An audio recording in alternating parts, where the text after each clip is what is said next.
ঝিনাইদহ ২ আসনে ধানের শীষের পক্ষে চরপাড়া বাজারে গণসংযোগ।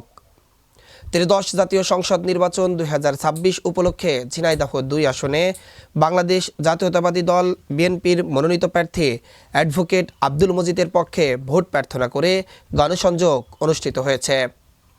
রবিবার রাতে হরিণাকুণ্ডু উপজেলার চরপাড়া বাজারে এই গণসংযোগ কর্মসূচি অনুষ্ঠিত হয়। এতে উপস্থিত ছিলেন যুক্তরাজ্য বিএনপির সহসাংগঠনিক সম্পাদক জাহিদুল ইসলাম। এ সময় তিনি সাধারণ ভোটারদের সঙ্গে মত বিনিময় করেন এবং ধানের শীষ প্রতীকে ভোট দেওয়ার আহ্বান জানান।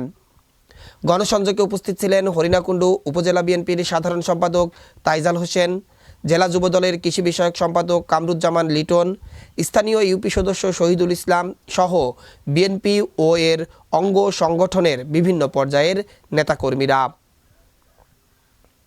এ সময় যুক্তরাজ্য বিএনপির সহসাংগঠনিক সম্পাদক জাহিদুল ইসলাম বলেন, অ্যাকচুয়ালি আপনি জানেন ঝিনাইদহ সহ কুষ্টিয়ার যে অঞ্চলটা এটা বিএনপির ঘাঁটি।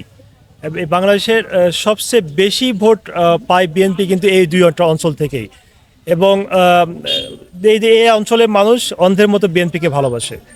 তারই ধারাবাহিকতায় আপনি জানেন আমাদের এই ঝিনাইদহ ২ আসনে হরিণাকুণ্ডু এলাকায় যে অ্যাডভোকেট আব্দুল মজিদ ভাই, উনি খুবই যোগ্য একজন ক্যান্ডিডেট। আর এখানে আসার পর বুঝতে পারছি ওনার কত জনপ্রিয়তা, এবং নিঃসন্দেহে উনি এই এলাকার মানুষের ভালোবাসায় উনি সংসদ সদস্য নির্বাচিত হবে। এবং কুষ্টিয়ায় যেই 4টা আসন আছে তার ভিতরে আমরা আশা করছি 4টা আসনই বিএনপিকে আমরা উপহার দিতে পারবো ইনশাআল্লাহ, বিপুল ভোটে।